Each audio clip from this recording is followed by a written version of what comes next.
Today we're going to talk about training and developing your employees.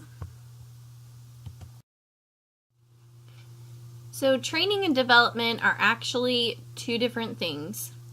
Training is an organization's planned efforts to help employees acquire job-related knowledge, skills, abilities, and behaviors with the goal of applying these on the job.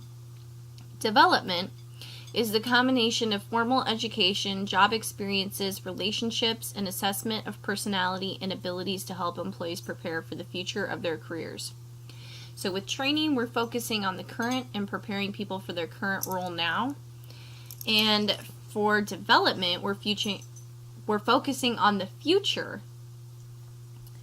And a lot of times too, with development, that's a voluntary program and training is required.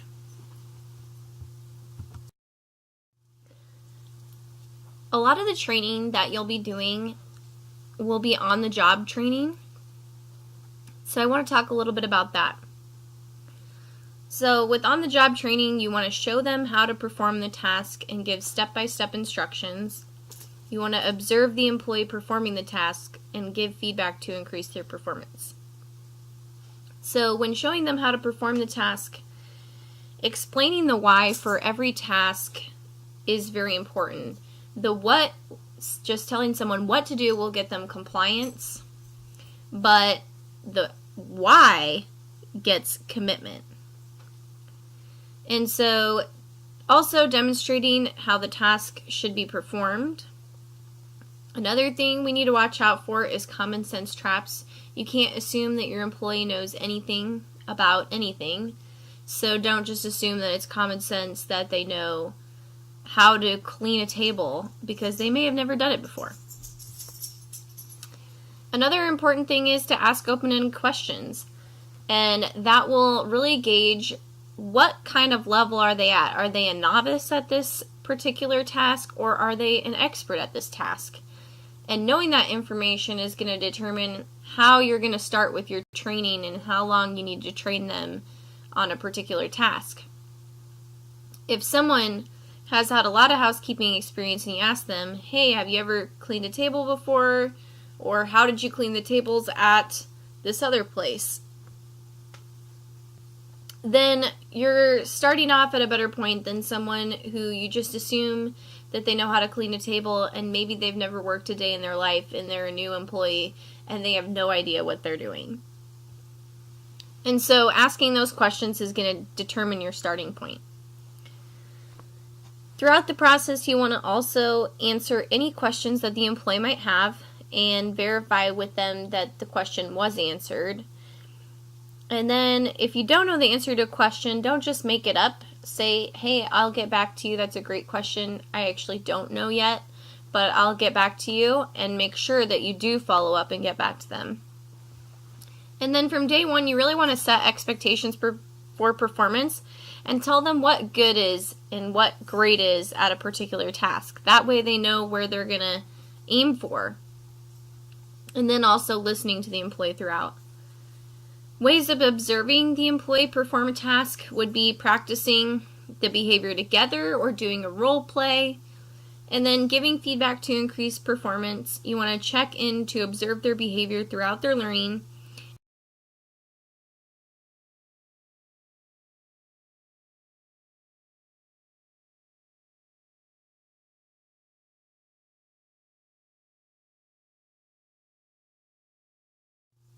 One of the biggest mistakes that managers make is they'll talk too much when training, and it's like training is just a one-way street.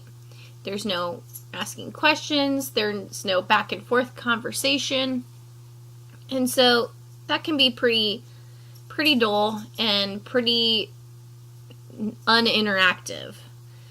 So after this video, I'm going to ask you to role play with me on training an employee, and I want you to focus on only training that employee asking questions.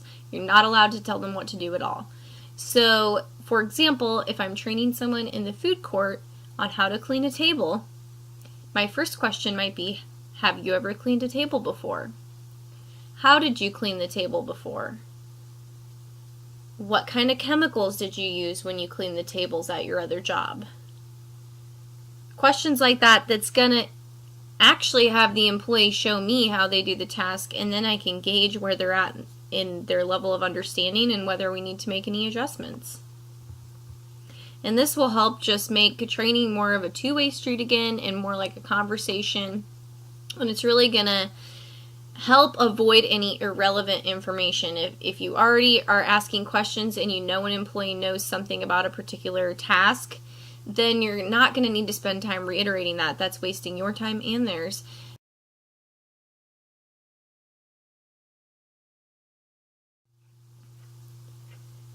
When developing your employees, it's best to start with a good relationship. You want to have trust and be able to share things with each other. And then simply just ask them, hey, what are your career goals? Where do you see yourself in 5 years? That way you know where they want to go and how you can develop a plan to get there. If they're interested in other positions in the company, it's a good idea to let them shadow those people so they can see how the job is done and see if they truly would like it after watching that person do that job. And then if they do still have interest in it, help them establish a mentor, someone that they can reach out to and ask questions. If they have interest in your position, when they're at a point where they're ready, you should begin training them on your job tasks and allow them to take the reins every once in a while.